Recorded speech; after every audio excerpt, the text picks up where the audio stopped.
அதிரடியான ஃபினாலே டே இன்னைக்கு 6 மணிக்கு தொடங்க இருக்குதுங்க.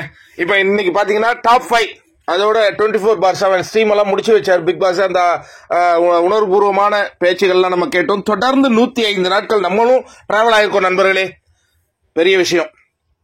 அதற்கு அடுத்ததாக பாத்தீங்கன்னா இந்த சீசனுடைய டாப் 5ல இருந்து முதல்ல வெளியே 5 பேர் இருக்காங்க இல்லையா, அதுல இருந்து பாத்தீங்கன்னா முதல்ல 2 பேரை வந்து இது பண்ணுவாங்க, வெளியே அனுப்புவாங்க. அதுக்கப்புறம் அப்படியே அந்த டாப் 3 எல்லாம் வரும் இல்லையா.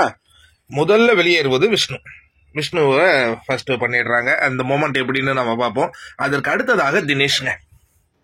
வாவ், விஷ்ணுவும் தினேஷும் வந்துடுறாங்க. அதற்கு பிறகு பாத்தீங்கன்னா அர்ச்சனா, மணி, மாயா பரபரப்பான மூவரில் 2 அந்த கமலஹாசன் அவர்களுடன் கைப்பிடித்து செல்லும் காட்சியில மாயா இல்லை, அர்ச்சனாவும் மணியும் செல்கிறார்கள். இறுதியாக அர்ச்சனாவின் கை உயர்த்தப்படுகிறது.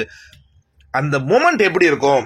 ஏன்னா இப்ப வெளியேறிய போட்டியாளர்கள் பலர் வந்து உள்ள வந்து அர்ச்சனாவை வந்து ரொம்ப மன கசப்பு உண்டு பண்ணாங்க.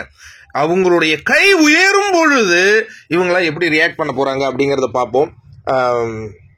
அதான் டீம் ஏ டீம் பி இருந்தது இல்லையா, திட்டத்தட்ட டீம் பி ஒரு ஸ்ட்ராங்காவே இருந்துச்சு.